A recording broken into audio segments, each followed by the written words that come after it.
Estás a punto de escuchar Los Meses del Año con Natalia Israel desde Morelia, Michoacán, México. ¡Comenzamos! Natalia Israel, bienvenidos una vez más a este último episodio de nuestra segunda temporada de Los Meses del Año con Natalia Israel. Cuéntenme cómo están, ya vamos pasando la mitad del año, ¿sí verdad? 6, vamos en el mes 7, en el mes sexto, ya ni sé qué es. Vamos a entrar al octavo. Al octavo, uy, voy tarde, no llegó mayorcita de edad, al octavo. ¿Y cómo les va? No, oye, sí, un saludo a Federico Castro. Cuéntame cómo les va, cómo están el día de hoy. Natalia, ¿cómo estás? Bien, gracias. Estoy contenta porque comimos pizza. ¡Pizza! Israel, ¿cómo estás? También estoy contento, cansadito. ¿Qué comiste? Pero contento. ¡Pizza! Todos comimos pizza el día de hoy, así que si tú estás comiendo pizza, estás tomando un té o un café, ponte cómodo y escucha este último episodio de la segunda temporada. Muy bien, chicos, ¿de qué vamos a hablar el día de hoy? Bueno, ahora voy a hacer la introducción, ¿verdad? Vamos a hablar del homenaje, plagio, originalidad e innovación. ¿En qué? Pues en la vida, en el arte, en la danza, en donde usted quiera. Así que todos de ustedes en los micrófonos. Isra, ¿qué es eso de la originalidad, homenaje, plagio, innovación? Estoy leyendo un libro de Fernando Vallejo que se llama Lo Voy. Y hay una idea, no estoy presumiendo de que estoy leyendo algo, yo leo poco, sí podría presumir porque leo realmente poco, es un logro para mí, pero una frase que expresa ahí Vallejo me viene a la mente en este tema. Él en este libro está hablando de todas las fórmulas que hay para el lenguaje escrito. Y entonces en algún momento explica, no es textual la cita, pero es algo así, que en estos tiempos donde las curadurías, los jurados de los concursos, de los apoyos, de los programas de estímulo, etcétera, utilizan como una de sus digamos, como de sus ideas centrales en los procesos selectivos y demás, este asunto de la originalidad, y él demuestra a lo largo de este libro cómo en realidad lo que hay es una herencia de fórmulas. Es lo que tenemos, una herencia de fórmulas que han sido usadas una y otra vez, perfeccionadas, justificadas, abandonadas, recuperadas, por lo menos en este caso en el lenguaje escrito. Entonces, a mí me parece que viene muy bien a muchas de las actividades que en términos de arte entran en este tipo de justas y de selecciones, porque bueno, si bien estoy hablando en este caso desde el estudio del lenguaje escrito, lo cierto es que el lenguaje escrito es un artificio, como todo lenguaje, y ese artificio pues funciona de la misma manera que cualquier otro artificio, como por ejemplo puede ser la danza, puede ser la música o pueden ser las artes visuales. Me parece muy interesante porque desde que yo me empecé a dedicar a la danza contemporánea, pues uno tiene una serie de fantasías y de ilusiones, ¿no? De deseos también, de sueños y de anhelos. Pero principalmente, y aquí recuperando un poquito lo que dice Judith Butler acerca de preguntarse qué de nuestros deseos, de nuestros gustos, de nuestras afinidades han sido construidas desde la individualidad y qué tanto de esas han sido más bien un empuje, una presión, una imposición incluso de la colectividad, ¿no? Entonces, pues pienso que muchas son fantasías. Y entre otras fantasías está la de la originalidad. Entonces, yo como que me acuerdo que en algún momento defendí mi causa de ser bailarín de danza contemporánea porque era en la danza contemporánea el espacio más propicio para expresar la originalidad, para innovar, para lo inédito, ¿no? Porque las demás formas de la danza son codificadas, incluso sobrecodificadas, son romantizaciones de un montón de otras ilusiones, no es una ilusión sobre de otra ilusión.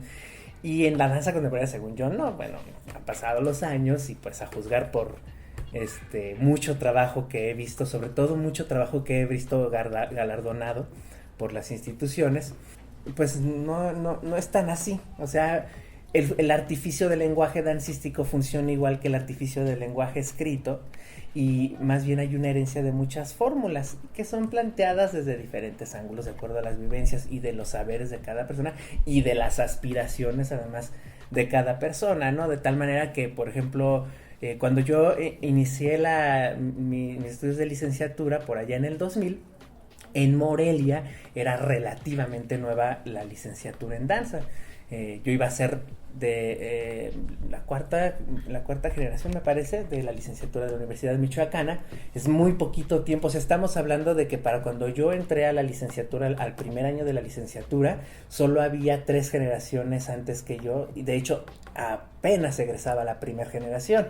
Realmente se podía decir muy poco de si iba a funcionar, si iba a durar, si estaba haciendo todo lo que el arte contemporáneo añora que sea el arte contemporáneo, en este caso la danza. Y en ese tiempo, aquí en Morelia, Michoacán, había mucha tradición de la danza contemporánea. Los talleres de la Casa de Cultura funcionaban como un semillero muy importante de las agrupaciones que en ese tiempo pues oscilaban entre ser profesionales o al menos de un nivel amateur que aspiraba a ser profesional. O sea, como que había bastante de dónde, ¿no? Entonces, recuerdo que había mucha gente de muchas compañeras y compañeros de esos contextos que decían, no, pues la licenciatura de danza contemporánea nunca va a sustituir a la experiencia de ser artista, hecho en las tablas, etcétera, etcétera. Y eventualmente, a 20 años de eso, al día de hoy, creo yo, que puedo decir que la institución sí bastante funcionó para perdurar en ese aspecto de la profesionalización, con el gran riesgo o con el precio de instaurarse o de funcionar dentro de los artificios del lenguaje. Y entonces yo ahorita también veo cómo hay mucha retórica detrás del trabajo de la gente que hace danza contemporánea desde la institución. Hay un montón de palmadita en el hombro y hay un montón de ignorancia acerca de lo que sucede en un mundo que está más allá de los límites de una región universitaria. Entonces, yo me pregunto si esto de la originalidad es realmente un valor, es realmente una ilusión, es realmente una necesidad y es realmente fundamental. Son los papás. Esa es mi respuesta para tú. Estaba recordando esta cita que hace Donna Haraway, mi ídola, Donna Haraway, en su libro de Seguir con el problema, de Scott Gilbert, en donde habla de los sistemas modelo. Y entonces él dice que los sistemas modelo proveen una plataforma que está aprobada por el grupo de los científicos que están en el poder en ese momento, ¿no? Bueno, este es un libro de biología, entonces por eso un poco el lenguaje tal vez suena raro, pero tiene que ver con estos sistemas que sí permiten el patrocinio para el estudio complejo o para el estudio profundo.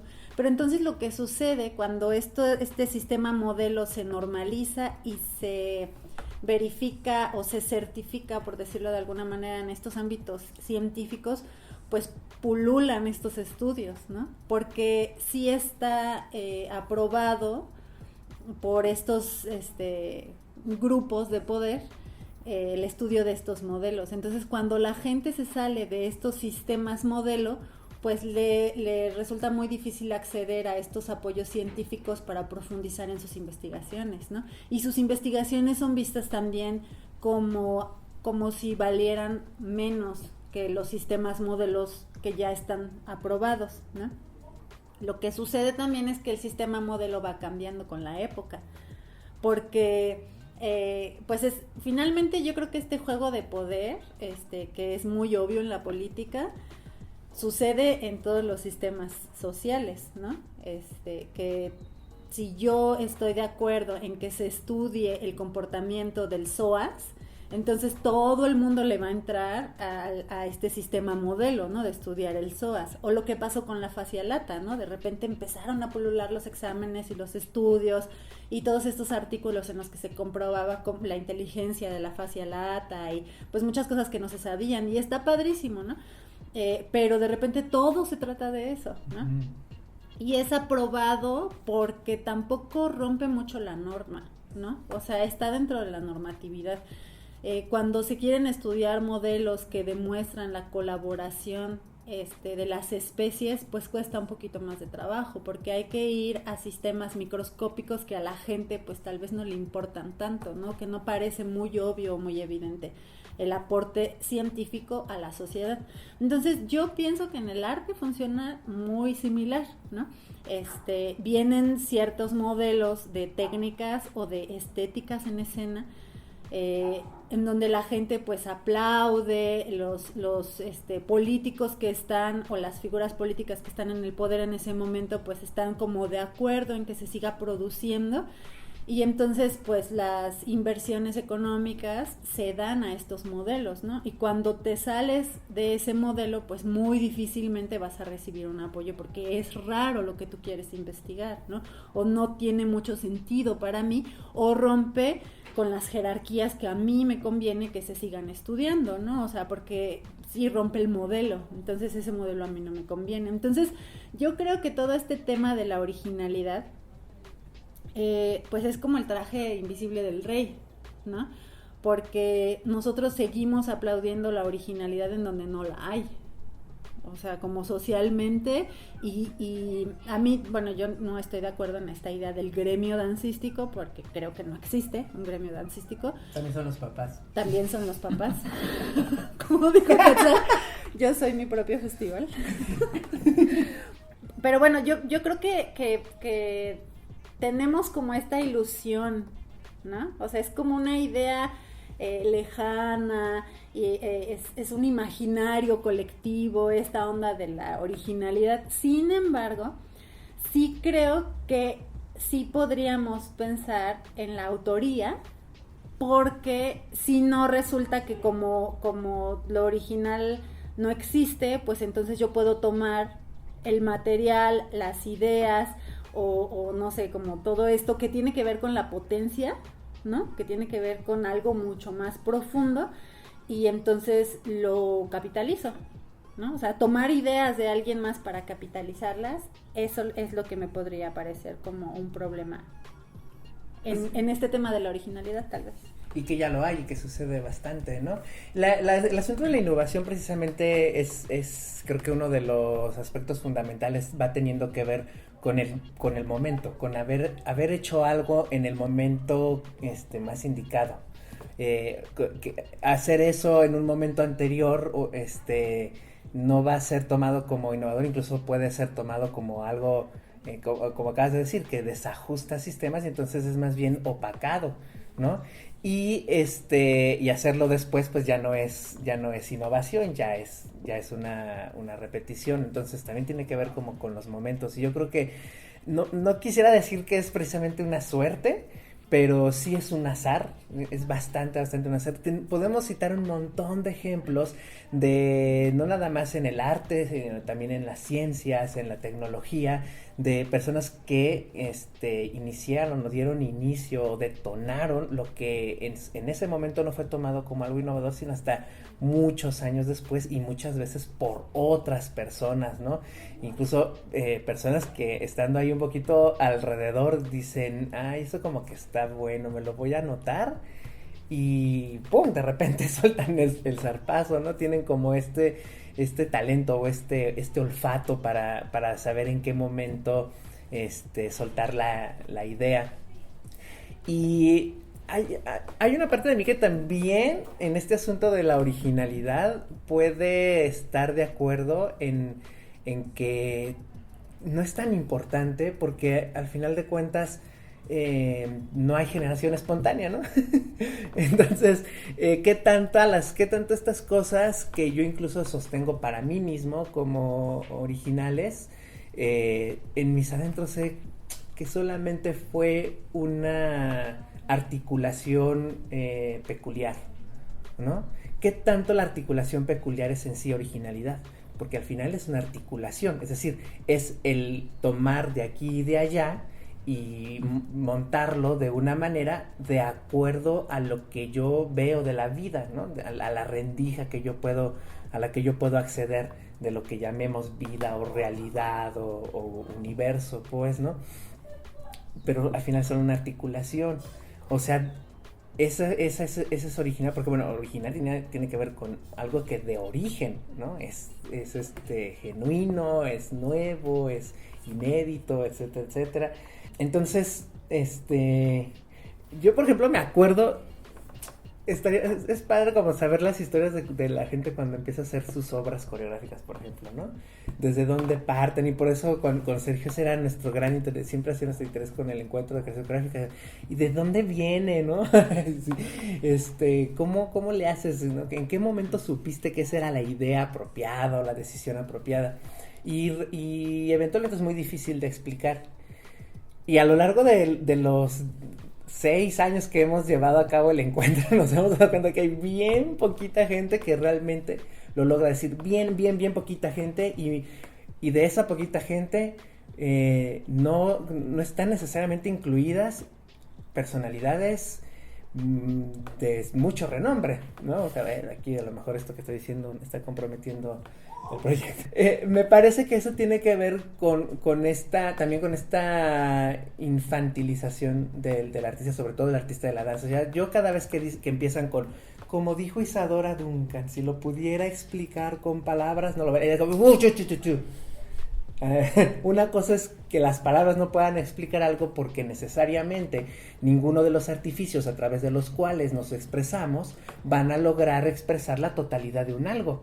O sea, corporalmente nunca voy a terminar de explicar lo que yo vivo, así como verbalmente, pictóricamente, musicalmente, científicamente, ¿no? La ciencia que muchas veces se las da como de la que puede explicar un montón de cosas, muchas no las puede explicar todavía, son artificios que se tienen que articular para poder dar una idea más o menos ahí parecida, ¿no? Entonces, yo creo que una tarea interesante el de tratar de reconocer dónde está la originalidad, pero también es una tarea interesante el de saber soltarle, decir, mira, esto viene de un montón de lugares y de esta misma agua de la que yo tomé ahora para saciar mi sed, un montón de gente también está tomando. ¿Será que en esta originalidad, ¿no? de crear algo de origen, algo nuevo que no articule? ¿Será que está mal nombrado quizá? Y lo que se busca en esta originalidad, en realidad lo que ahora se está buscando es la innovación. Digamos, ya el concepto o el término de original como carece de sentido al momento de, como mencionas, una de las posibilidades de articular siempre algo para que esté, ¿no? Porque todavía no tenemos varitas mágicas para hacer que algo lo traigamos de otro lugar que no sea este planeta Tierra. Pero entonces, ¿no será que cuando hablamos de originalidad estamos tratando de hablar de una innovación en metodología, en práctica, en didáctica, en pensamiento con el contexto? O sí está, como por ejemplo una convocatoria decía, movimiento original. ¿Qué será un movimiento original, tú? A menos, porque pienso estos cuerpos intervenidos robóticamente o con prótesis, estos cyborg, pues a lo mejor están innovando la manera en cómo el cuerpo se mueve, o están siendo originales en un cuerpo que mueve. Respondan en los comentarios, Natalia. No sé, estoy pensando muchas cosas. Uy, muchas cosas. Pero usted puede darse estos dos segundos para responder en los comentarios. Voy a regresar un poco porque yo pienso que a lo mejor lo que sucede en la innovación es que tiene que estar atravesada la innovación por un acto creativo, ¿no? La originalidad a lo mejor sí podría parecer algo más lejano, en tanto que pues el origen ya sucedió y no fuimos testigos de ello, ¿no? Y bueno, a mí me gusta mucho pensar esto que decía, ahorita no me acuerdo quién lo dijo, pero ustedes se van a acordar, que en realidad solo nos estamos repitiendo, ¿no? Todo el tiempo, o sea, todo el tiempo estamos repitiendo las ideas de otras personas, somos eco de las ideas de otras personas. Comentarios al margen ahí. Sí, pero entonces, ¿cómo innovar ante esto? Pues creo que tendría que haber un acto creativo, ¿no? Y creo que esa podría ser la diferencia entre la innovación y el plagio, ¿no? Porque si yo plagio la idea o el material o el proyecto o la puesta en escena de alguien más, pues no está atravesada por un acto creativo. Solamente estoy tomando, o a lo mejor plagio muchas obras para que no se vea que estoy plagiando la misma, ¿no? O te inspiras en muchas obras. Pues no, porque la inspiración sí sería otra cosa, ¿no? O sea, la inspiración, bueno, para mí es muy, muy evidente en los trabajos, por ejemplo, de escritura creativa, en donde puedes tomar como ejercicio, ¿no? Puedes tomar un fragmento de un pequeño cuento de García Márquez, en donde hable, por ejemplo, de un ángel, ¿no? Y lo lees con todo tu grupo, platican acerca de qué va la metáfora, acerca de qué va, pues no sé, toda la estructura, ¿no? De cualquier cuento. Y entonces dices, bueno, vamos a tomar como base el tema de los ángeles, y entonces todos vamos a escribir un poema, un cuento, lo que sea a partir de este tema, y claro que tenemos todos en nuestra mente ahora el cuento desde el que partió. Entonces eso yo pensaría que sería como una inspiración, ¿no? Estamos inspirándonos pero creo que el plagio tiene que ver con tomar un elemento y tal cual ponerlo en tu obra. Y además no está atravesado por un acto creativo. Y creo que además lo del plagio también responde mucho a que... ¿El plagio tiene que tener autor? El plagio funciona mucho también porque se necesita, muchas veces la gente necesita sentirse dentro de un terreno muy conocido para poder disfrutar. Entonces, no es ningún secreto. Además, si alguien lo quiere negar, yo diría que... Nos echamos un capítulo, pues. ¿no? Que viva un poquito más.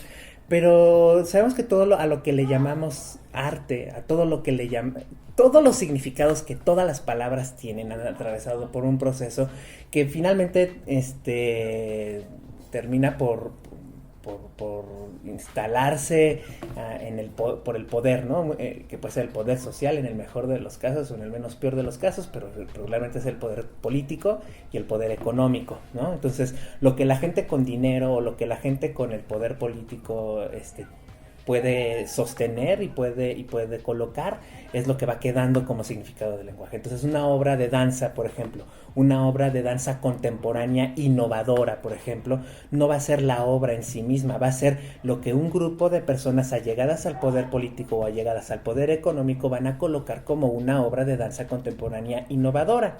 Y muchas veces estas personas con poder económico o poder político lo que necesitan es ver algo que les haga sentir cómodas, que no las haga sentir ignorantes o que no las haga sentir por debajo de cierto nivel intelectual de las artistas o los artistas que están manifestándose allí. Entonces necesitan colocar obras que preferentemente tengan un alto grado de plagio, porque así ya reconocen los códigos, así ya reconocen los contextos, los significados, el universo simbólico está dado pues allí, ¿no? Entonces, pues lo validan, ¿no? Entonces, también entiendo que muchas veces el plagio va siendo muy necesario para que la gente se sienta cómoda, no se sienta retada, ¿no?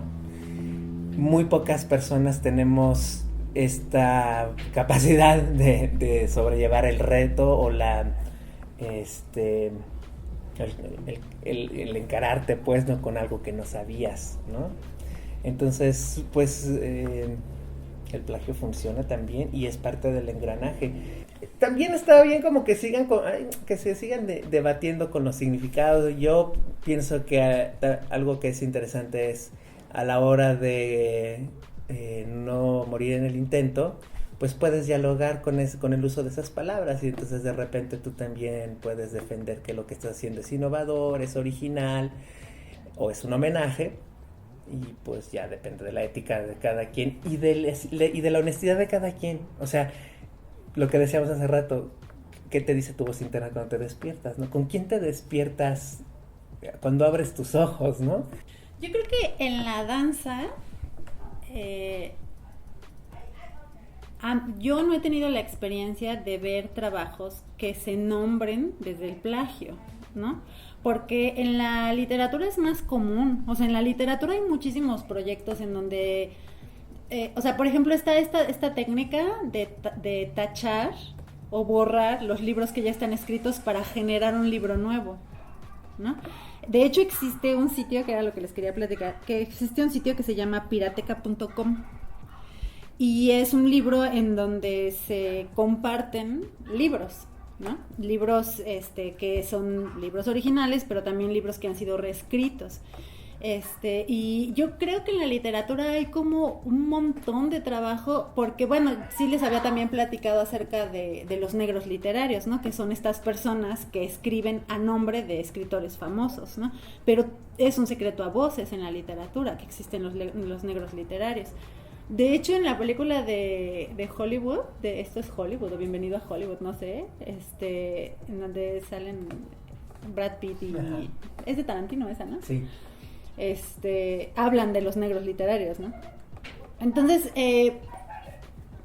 sí existe en otras disciplinas como muy abiertamente esta onda de los extras, por ejemplo, ¿no? De la gente que hace la chamba que alguien no quiere hacer, ¿no? Y la intervención a la obra original ¿no? Y creo que en la danza no existen tantos ejemplos, o sea, existe, por ejemplo, el lago de los cisnes. Tampoco se maneja tanto dinero como para poder distribuir ahí un poquito. Pues sí, a lo mejor tiene que ver con el dinero, pero también creo que tiene mucho que ver con el miedo que tenemos de nombrarnos desde una ética diversa. O sea, como que lo normativo en la danza es muy normativo todavía, es muy hegemónico, es muy jerarquizante. O sea, es como lo aceptado es blanco y lo no aceptado es negro y en medio no hay nada, ¿no? Entonces, por eso tiene tanto eco esta idea de las periferias en la danza, ¿no? O sea, por eso tiene tanto eco esta idea de que la danza de la capital y la danza del interior de la república. O sea, yo me acuerdo que hace muchos años que estuvimos alguna vez en una reunión del colegio de coreógrafos, hablaban de eso, ¿no? Yo me acuerdo de Adriana Castaños diciendo, oigan, pero no somos el interior de la república. Hace 1000 años, ¿no?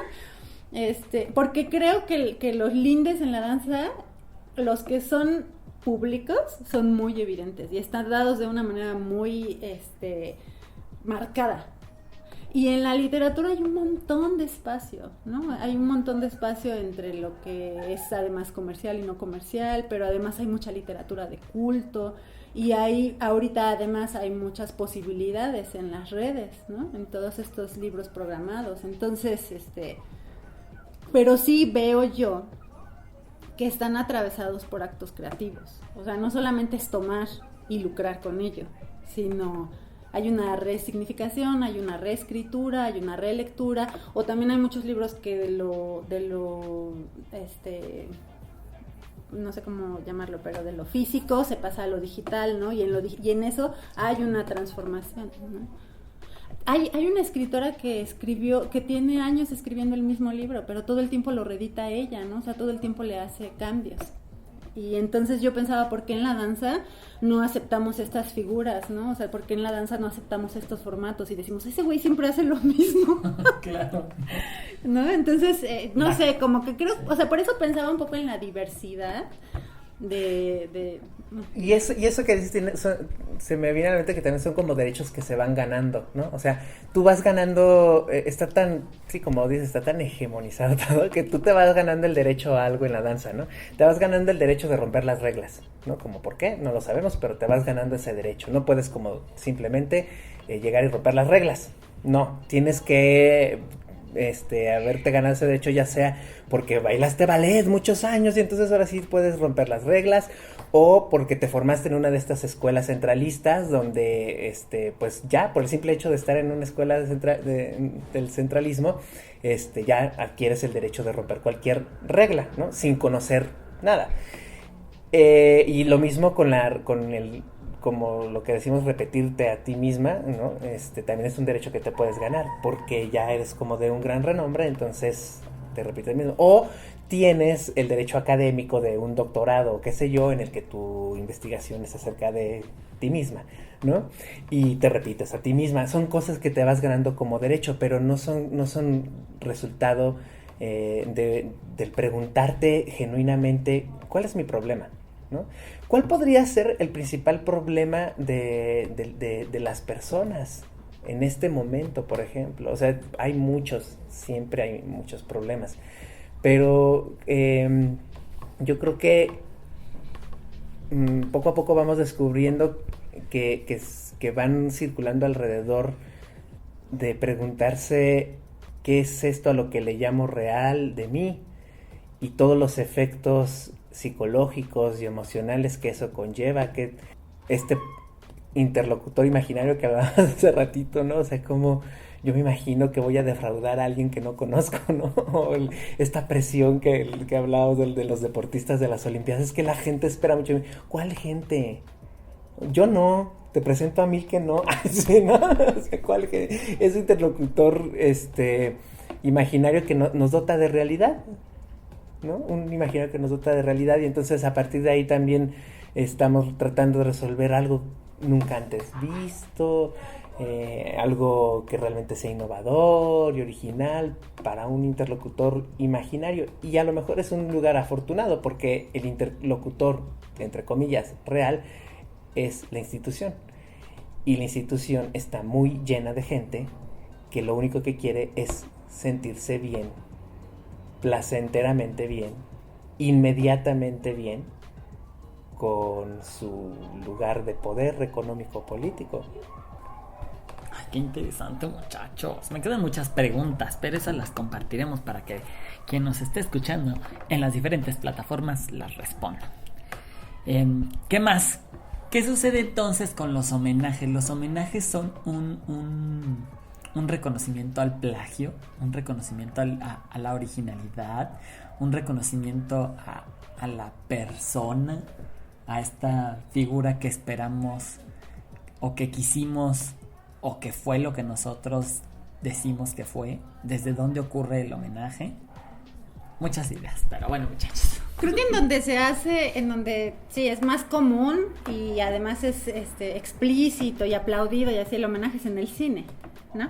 Que los directores y las directoras hacen homenajes a directores que a ellos les inspiraron, y entonces ponen un cuadro que es exactamente igual, ¿no? Hay gente que se auto-homenajea, como el güey que hace los Avengers, ¿no? Sí. Bueno, que hacía. Y entonces él sale en sus películas, ¿no? Una onda así. Yo pienso que en la danza yo no he encontrado como esa figura de homenaje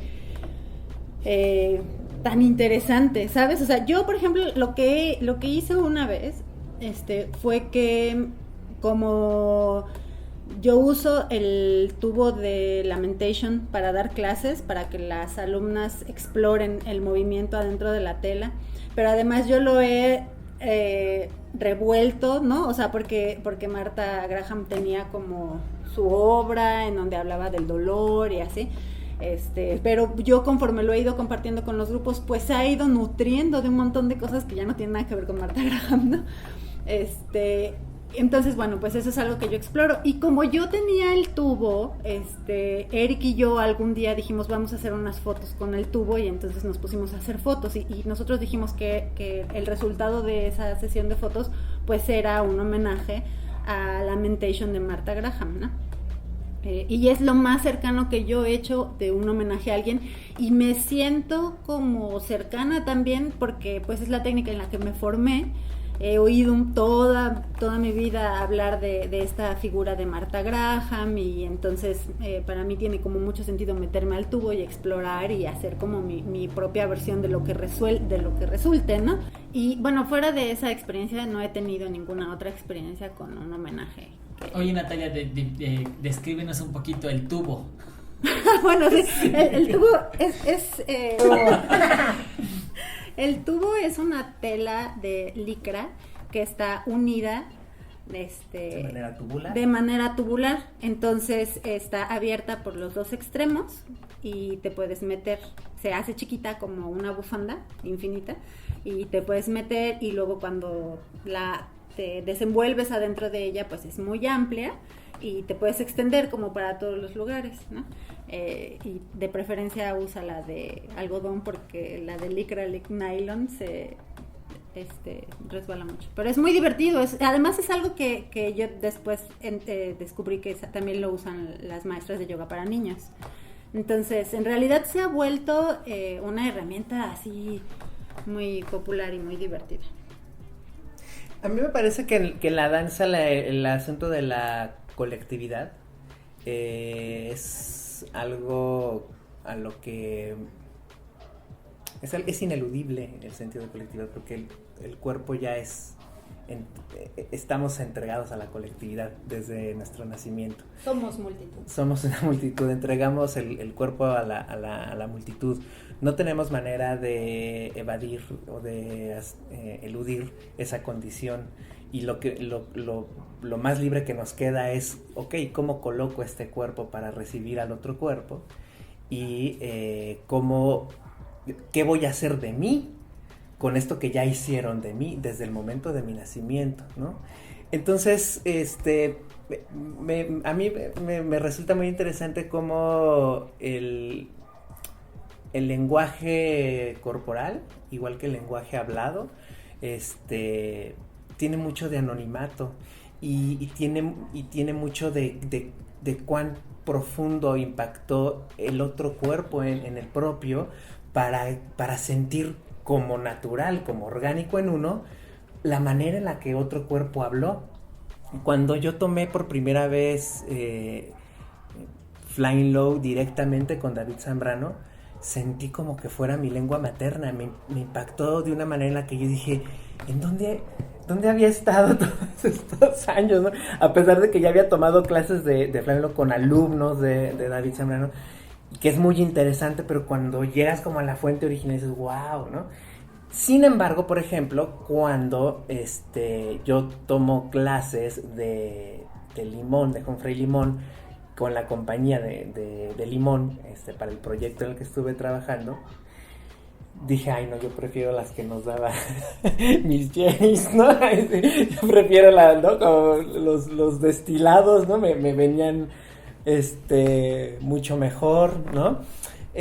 Cuando tomé por primera vez Cunningham en la escuela, en el centro de Cunningham en Nueva York, me pasó que sentí como con más contundencia la técnica que ya había experimentado con gente que se había certificado, ¿no? Que lo hacía muy bien y lo que tú quieras, pero que no era como lo mismo. No sé, o sea, como que pienso que tiene que ver más con el cuerpo mismo que con el lenguaje como tal, con el cuerpo que expone ese lenguaje, que con el lenguaje que se está exponiendo, cómo ese cuerpo impacta en la persona, y también el momento de vida en el que estás, muy probablemente. Entonces, yo por ejemplo pienso que yo homenajeo a un montón de gente siempre que doy clases, siempre que estoy pensando en un montaje coreográfico, y de mucho tengo conciencia y de mucho no tengo conciencia, ¿no? Cuando era mucho más joven, era más fácil para mí identificar a quién me estaba plagiando o a quién estaba homenajeando, ¿no? Y me hacía güey o no del plagio o del homenaje. Y ahorita pues no es que me haga güey, sino que han pasado tantos cuerpos, me han impactado de maneras tan distintas tantos cuerpos que me cuesta trabajo saberlo. Entonces, siento que por un lado, esta pretensión de reconocer el lenguaje original en términos de cuerpo, de lenguaje corporal, ay, no sé, me cuesta un poquito de trabajo. O sea, cuando yo empecé a montar obra coreográfica, que lo hacía de la manera tradicional, que se sigue haciendo en muchos, y se sigue aplaudiendo institucionalmente, donde yo monto una obra para que bailarines reciban esa obra, que es ese modelo hegemónico, pues, ¿no? Además, eventualmente me fui dando cuenta de cómo impactaba en mí la manera en la que las bailarinas y los bailarines con los que trabajaba resolvían el mismo movimiento que yo les proponía hacer, y se integraba a mí, y yo sentía como que, pues naturalmente, porque yo estoy proponiendo el movimiento, ¿verdad? Pero en realidad no es tan así. O sea, en realidad, una vez que yo entrego el movimiento a otro cuerpo y ese otro cuerpo lo resuelve de una manera que de regreso me impacta a mí fuerte, y yo la tomo en ese impacto, yo personalmente he asumido que no estoy recibiendo mi propio movimiento interpretado, sino que estoy recibiendo el movimiento de la otra persona, ¿no? O sea, como que, no sé, es como que me despojo de ese movimiento, si no, nunca voy a aceptar esa colectividad, y si no, siempre voy a estar viviendo en esta ilusión de que estoy creando algo nuevo, ¿no? Y de que estás eternamente dirigiendo el proyecto, ¿no? Que tienes control. Sí. En mi patriarca. Pues sí, la verdad sí. Yo ahora con esto que dices de las técnicas me estaba acordando de ahora que estuvo el semáforo verde en Morelia, que me lancé a tomar el curso con Francisco Córdoba, ¿no? Y que yo pensaba, bueno, que es algo que yo nunca había hecho, lo que él hace, el tipo de movimiento que él hace, la técnica que él hace, sin embargo yo reconocía un montón de lo que yo he hecho toda la vida, ¿no? Y bueno, un amigo se reía porque yo le decía que yo creo que el Pilates y la técnica Graham son lo mismo, porque el Pilates es como Graham en cámara lenta, ¿no? Y bueno, me pasa con un montón de técnicas, ¿no? O sea, finalmente Geraldine Cardiel, por ejemplo, cuando yo estuve tomando clases de limón con ella daba primero Feldenkrais y luego daba Humphrey Limón, ¿no? O sea, en la misma clase, ¿no? Pero lo usaba como calentamiento, como entrar a la técnica. Y tiene todo el sentido, porque tiene todo el trabajo de las curvas, ¿no? Y así. Entonces, yo pienso que en realidad no podría existir un movimiento original, como eso que dijiste del concurso que hay. Uh-huh.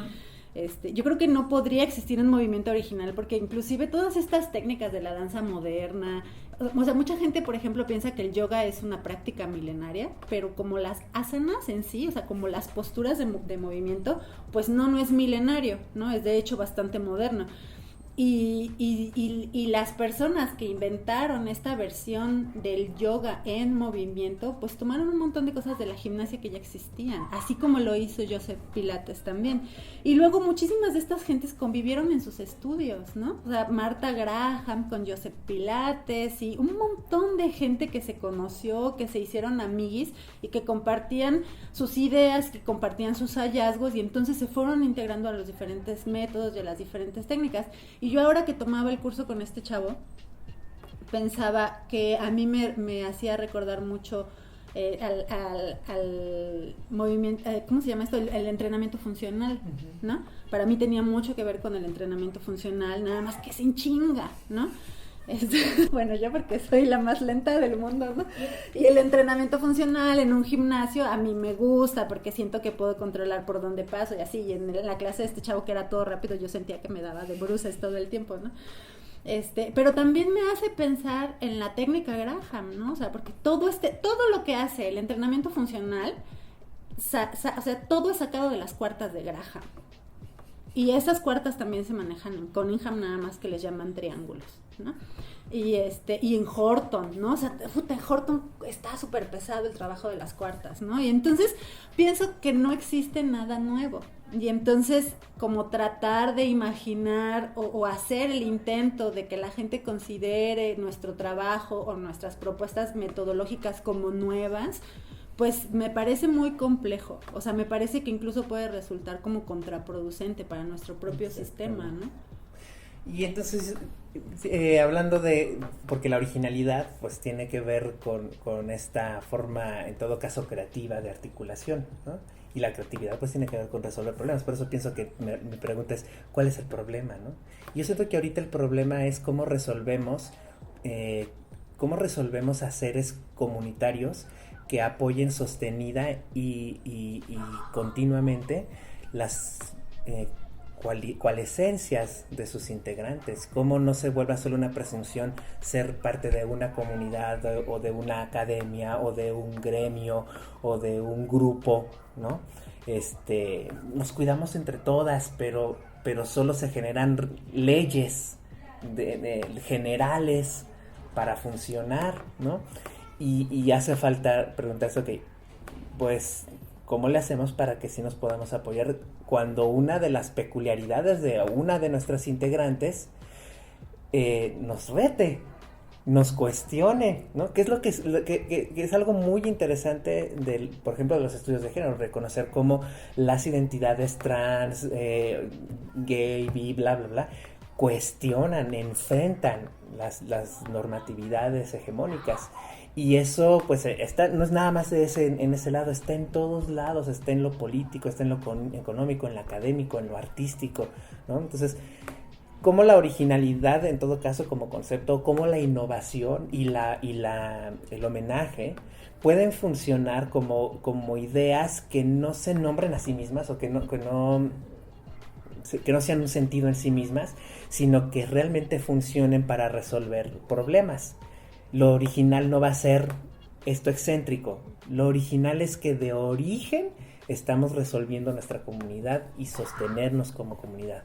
Lo innovador no está en cómo nadie había nunca hecho este tipo de danza, sino cómo este tipo de danza ahora está funcionando de manera novedosa para que nos sostengamos, para que nos ayudemos, para que colaboremos más allá de lo utilitario, sino también desde lo amoroso, de lo empático, de lo resiliente, ¿no?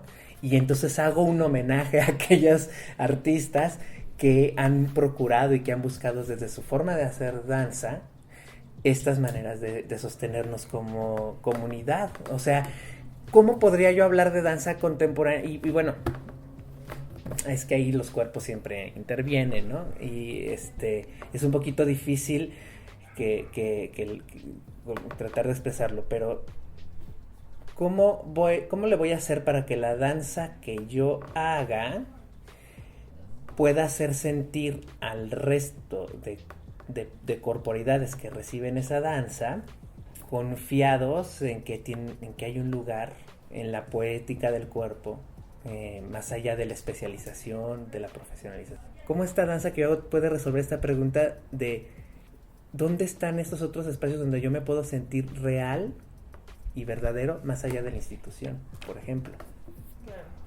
Eso es descolonizar el pensamiento, descolonizar la disciplina. De eso va a descolonizar. ¿Cómo hago para que no nos gane la normatividad? ¿Cómo hago para que no nos gane lo hegemónico, lo heteropatriarcal? O inclusive en estos círculos tan cerrados que se hacen, que a lo mejor no son heteros, pero que son círculos súper cerrados a los que nadie puede entrar, porque pues no traes, no sé, el pedigrí necesario, ¿no? Entonces, yo escuchándote pensaba que yo creo que a lo mejor lo lindo de esto o lo positivo de esto sería que la búsqueda de la originalidad y la innovación y los homenajes y todo esto nos pudiera llevar a preguntas ontológicas como las que te estás haciendo y no a competencias, ¿no? Porque cuando nos ponemos en un sistema competitivo, pues estamos aplastando todo lo que tiene que ver con el arte. O sea, el arte no es una competencia. Entonces, la búsqueda de la originalidad o la innovación, pues no tendría por qué ser una competencia. Más bien tendría que ser un camino colectivizado, aunque no fuéramos juntos, aunque no fuéramos iguales, pero sí tendría que ser un camino que reconozca esta multitud de la que partimos, para hacernos preguntas ontológicas que nos habiliten una mejor vida colectiva. Ay, muchachos, ahora sí que ha estado muy interesante este episodio y nos da para mucho más. Pero bueno, pasemos a nuestra sección que amamos. Cada temporada, cada episodio, no saben, nosotros brincamos de emoción cada que les digo que estamos pasando a nuestra sección de recomendaciones. Mira, los tengo los dos. Listos. Así que empezamos por ¿dónde? Por música. Israel Chavira Leal, ¿qué recomiendas de música para este último episodio de la segunda temporada? Ya se le olvidó. Ya se le olvidó, ¿no les digo? Hay una canción que se llama River. Yo la he escuchado con Johnny Mitchell y con Andy Monroe. Ajá. Y las dos versiones me encantan, son muy, muy, muy distintas. Y como que te ponen en un mood muy distinto, entonces les recomiendo mucho esa. Y también les recomiendo I Want You. Yo la había escuchado la primerísima vez con Madonna. Luego supe que esa la cantaba Bob Marley, creo que es de él, y la escuché con él. Y luego recientemente tú la pusiste en el Spotify en un medley con alguien, que no me acuerdo ahorita del nombre, pero búscale que es bien distinta esa de I Want You. Y me gusta eso, me gusta cuando los covers. Estos covers, ajá, funcionan para ponerte en diferente mood y demás. Es padre. Muy bien, Israel, muchas gracias por tus recomendaciones. Natalia, música. Bueno, yo les recomiendo esta canción que era original, bueno, sigue siendo, ¿verdad? Original de Nirvana del álbum Nevermind, que era un himno de nuestra generación que se llama Smell Like Teen Spirit. Pero hay un cover de Chaka Punk que es una belleza, así, o sea, yo creí que Nirvana era una maravilla, luego creí que Chaka Punk era una maravilla, pero juntos no manchen. Ahorita lo veo. Así que vaya y búscala en Spotify. Seguimos con película Israel. Película, les voy a recomendar ahora Hedwig and the Angry Inch, que es del 2000, esta película. Es es un musical originalmente, se hizo esta película. Me parece que es muy, muy buena para reflexionar muchos sentidos de la identidad, de las búsquedas de la persona. Entre otras líneas que atraviesa esta película es el asunto del plagio, porque hay un asunto ahí de plagio que va a lo largo de la película. Entonces, me parece que es muy indicada. Muy bien, Isra, muchas gracias. Natalia, película. Pues yo les voy a recomendar una serie que está en Amazon Prime, que se llama Isabel, y es la vida de Isabel Allende. Entonces, yo estaba pensando ahorita, que no lo había pensado antes, perdón por el paréntesis, pero ahora lo pensé, que Benito González, que es un coreógrafo, él tiene un taller muy interesante en el que explica, bueno, es un curso taller en el que explica justamente la diferencia entre el cover, el remix, el remake, ¿cómo se llama esta cosa? Smashing, ¿no? Todas estas pequeñas diferencias que hay de rehacer o sí, como apropiarse de una pieza y rehacerla, ¿no? Pero bueno, ahí por si les interesa que pueden buscar a Benito González, que es... Súper, muy bien, Natalia, muchas gracias. Y ahora vamos con libro. Ok. Bueno, hablando de los lenguajes y demás, les recomiendo mucho 1001 años de la lengua española, y es de Antonio Alatorre. Y yo después de leer ese libro, la verdad es que todos esos rollos que se traen ahorita con el lenguaje inclusivo y los que se rasgan las vestiduras, yo digo, lean este libro y luego hablamos de qué tanto estamos defendiendo un lenguaje. Muy bien, Isra. Debemos el libro. Natalia, libro. Bueno, yo no sabía qué libro, la verdad, porque hay muchos libros que me encantan, así como hablar de estas, pues remakes, ¿no? De las originales y todo. Pero bueno, me acordé de que se llama Con perdón de Doré y de la Biblia, que es de Rius. Es muy bonito y además es de los primeros libros de los que me enamoré cuando yo estaba chiquita en la primaria.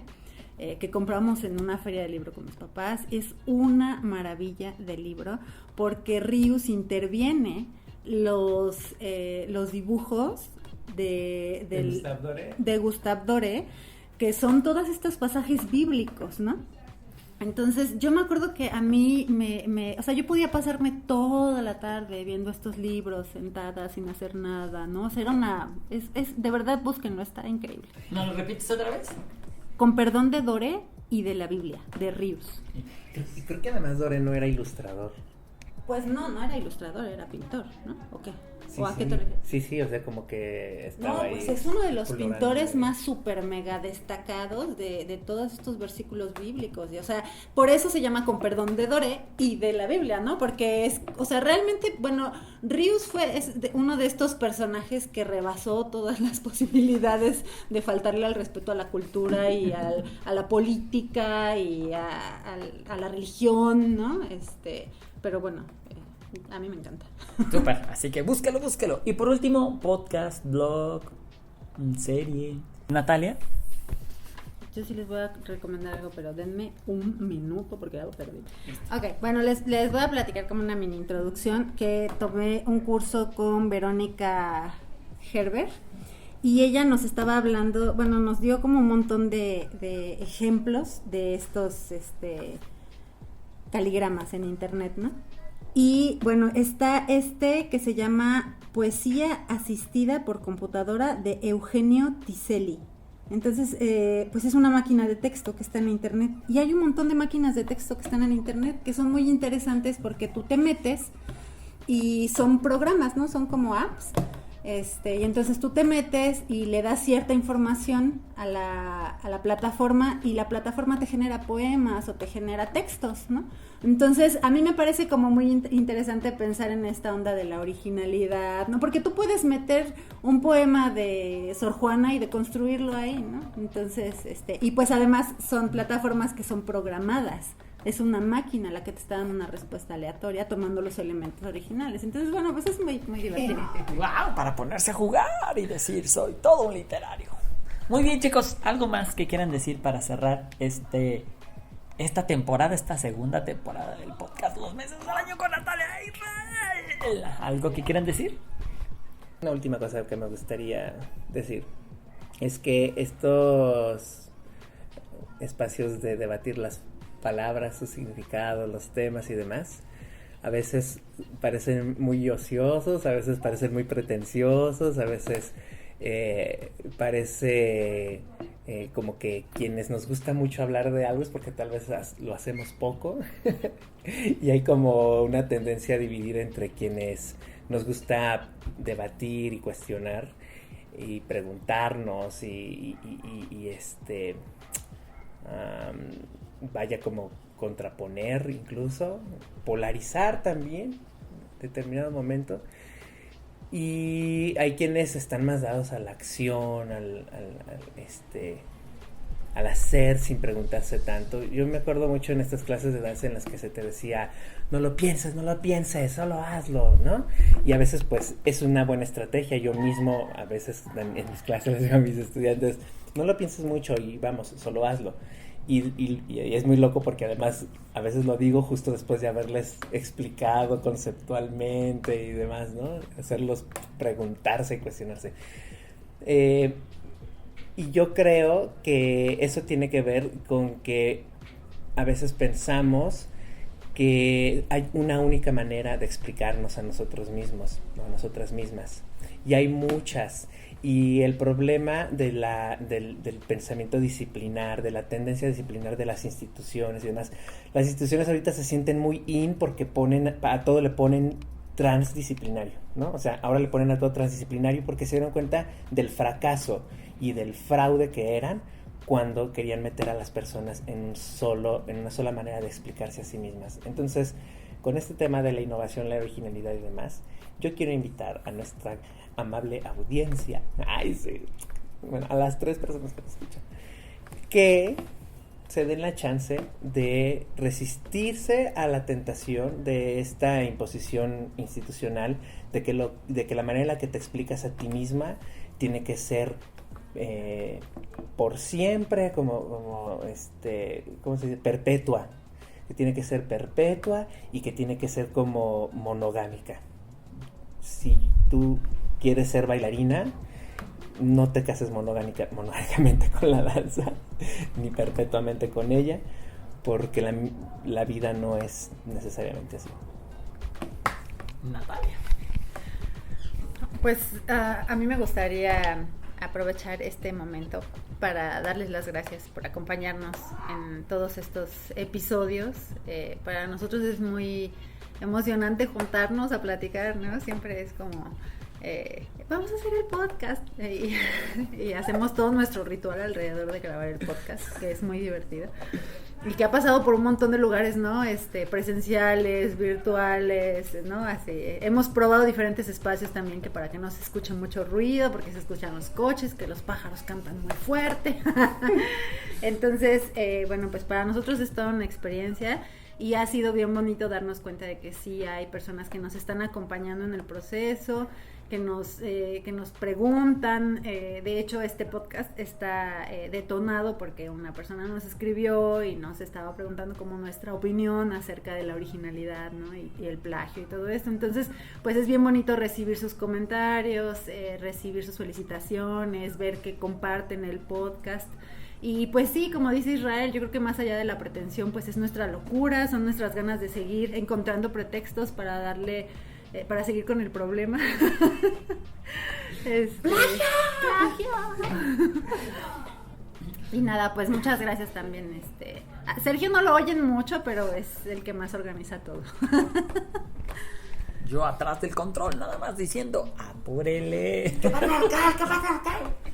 Muy bien, chicos, pues despidámonos de este último episodio de nuestra segunda temporada, no sin antes anunciar que, claro, no nos vamos a olvidar de ustedes que nos están escuchando. Vamos a cerrar solo esta temporada.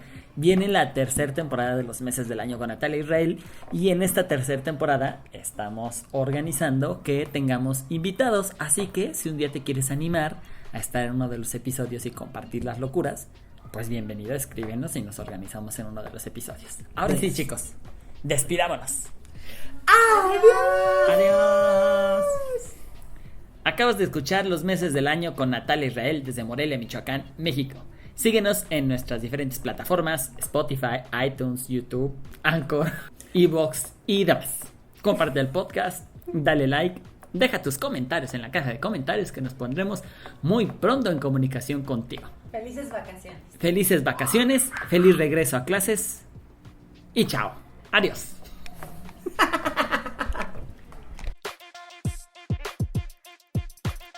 Estoy haciendo ojitos. Ojitos pispirets.